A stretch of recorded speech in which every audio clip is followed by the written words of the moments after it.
Iran के अर्धसैनिक बल इस्लामिक रेवोल्यूशनरी गार्ड कोर यानी आईआरजीसी ने अमेरिकी हवाई हमलों के जवाब में बहरीन और कुवैत को निशाना बनाकर रविवार को ड्रोन और मिसाइल हमले किए।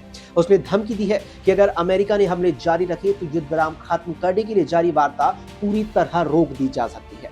इन नए हमलों से अमेरिका और ईरान में हुए युद्ध विराम पर खतरा आ गया है। आईआरजीसी ने रविवार को हमलों की पुष्टि करते हुए कहा कि उसने कुवैत में अमेरिकी अली अल सलीम एयरबेस और बहरीन के पोर्ट सलमान में अमेरिकी 5वें नौसेना बेड़े पर बैलिस्टिक मिसाइलें और ड्रोन दागे। बहरीन ने हमलों की निंदा करते हुए कहा कि इनसे उसकी संप्रभुता का उल्लंघन हुआ है और इलाके में तनाव कम करने और स्थिरता लाने के अवसरों को भी नुकसान पहुंचा, जबकि कुवैत ने बार बार होने वाले जघन्य ईरानी हमलों को उसकी संप्रभुता का घोर उल्लंघन बताया। बहरीन और कुवैत पर ये हमले ऐसे वक्त में हुए जब अमेरिकी नौसेना की निगरानी में काम करने वाली एक बहुराष्ट्रीय समुद्री संस्था ने शनिवार को कहा था कि हॉर्मुज स्ट्रेट में ओमान के पास के एक रास्ते का विस्तार किया जाएगा ताकि उससे खाड़ी में प्रवेश करने और बाहर जाने वाले पोतों की आवाजाही हो सके। इस कदम से ईरान के साथ टकराव का एक नया कारण भी पैदा हो सकता है।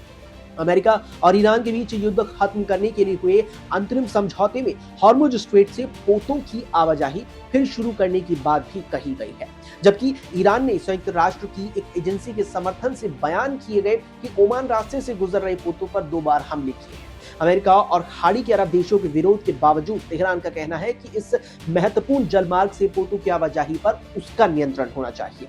ऐसे वक्त में जब दुनिया के तेल और प्राकृतिक गैस का 5वां हिस्सा हॉर्मुज स्ट्रेट से गुजरता था, तो वहीं यूएस सेंट्रल कमांड ने रविवार सुबह कहा कि समुद्र के पोत पर शनिवार की सुबह हमले में उसके बाद ईरान के सैन्य निगरानी ढांचे, संचार प्रणाली, हवाई रक्षा ठिकानों और ड्रोन भंडारण केंद्रों और बारूदी सुरंग बिछाने की क्षमताओं को निशाना बनाया गया।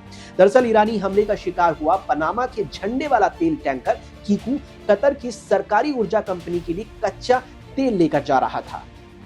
कतर ईरान और अमेरिका के बीच बातचीत में प्रमुख मध्यस्थ है। ट्रंप ने सोशल मीडिया पर कहा कि अमेरिका ने युद्ध विराम समझौते का फिर से उल्लंघन किए जाने के जवाब में ईरान की मिसाइल और ड्रोन भंडारण केंद्रों और तटीय रडार स्थलों पर हमले किए। उन्होंने चेतावनी दी कि एक वक्त ऐसा आ सकता है कि जब अमेरिका के लिए संयम बरतना संभव नहीं होगा और वो सैन्य कार्रवाई के जरिए काम पूरा करने के लिए मजबूर हो जाएगा। ट्रंप ने अपने सोशल मीडिया मंच ट्रुथ सोशल पर लिखा, अगर ऐसा हुआ तो इस्लामी गणराज्य ईरान का अस्तित्व खत्म हो जाएगा।